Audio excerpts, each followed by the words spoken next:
49th in national rankings for our economy. He said, I go out and I talk to businesses all over the country, all over the world, and I try to get them to come here to Maine to employ folks.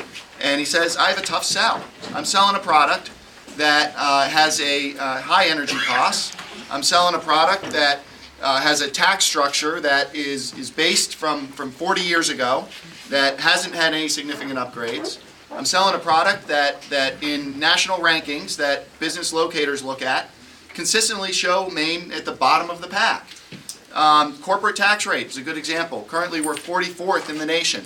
Businesses look at that and they say, well, North Carolina looks pretty good. Texas looks pretty good. He also said, I want to do something about people leaving Maine. Our kids are leaving Maine and they're not coming back. And why is that? Because there aren't job opportunities here. They're forced to leave this beautiful state to go find work elsewhere. He said, I want to do something about older folks. And we all know someone that's 6 months in a day in Florida that is avoiding the tax policies, avoiding the restrictive nature of Maine. Living in Maine is expensive if you're older and retired. The governor said, I don't mind if you go to Florida for a couple months in the middle of the winter, but I want you to pay taxes here. I want you to live here. One of the things when you change your residency to another state, they tell you, the tax accountants will tell you, don't have any association with the state that you're in. Get off any boards you're on. Don't be on the school board. Don't be on a charitable board. Stop making charitable contributions in that state and do it in the state that you're claiming. So we're not just losing those folks, in the middle of the winter. We're losing their donations. We're losing their ability to sit on town councils. He said, I want to do something about that. And he said, I want to just generally make Maine more competitive. We looked at other states that are competitive, that are attracting businesses, and one of the things we found was their tax structure is more accommodating, is more modern than we have here in the state of Maine. We have a very, very high income tax here. That makes us less competitive. When a business is considering moving to Maine, on some level, it's a personal thing. The executives are looking at it and saying, if I move to Maine, you're going to take how much of my income? Almost 8%? Well, I can move to New Hampshire, and you're not going to take anything. So he said, I want to reduce the income tax. He said, I want to do things that will keep people here in Maine. I want to do things that will attract businesses here to the state. So what do? We have a massive income tax cut. It would be the largest in history. In 2011, we passed the last largest tax cut in history. This would more than double that. We're currently roughly 8%. This would bring it down to about 5.5%. That makes us competitively nationally.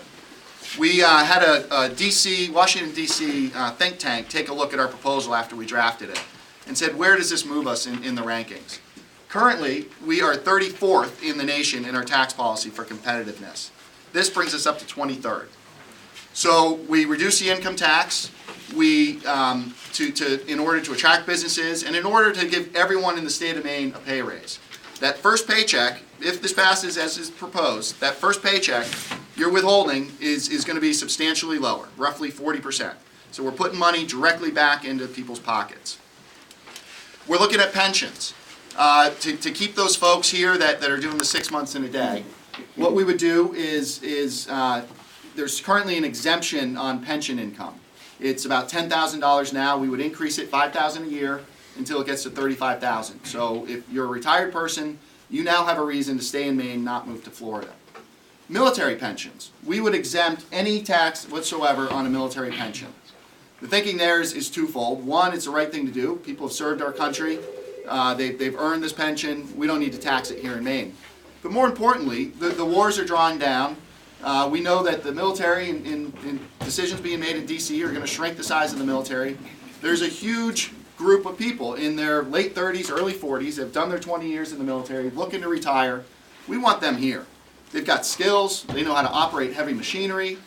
They generally don't have a criminal record. They're have a notion of public service, and those are exactly the type of people that we want here. So we would exempt that entirely from taxation. We would advertise that. The military is very good when you check out about letting people know what's going on in different states. What's the tax policy? And they look at income tax, they look at pension tax. We would join, I believe it's 23 other states with no tax on pensions. We would get rid of the estate tax.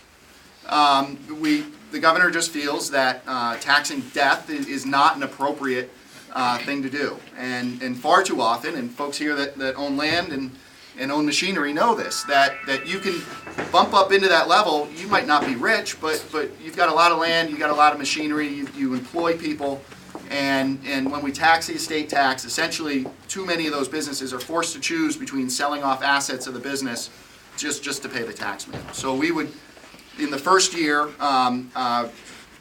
adjust the estate tax to the federal standard, and then the next year we just get rid of it entirely. Again, that's about fairness, it's about what's an appropriate thing to tax, but it's also about attracting those people with capital to stay here in Maine.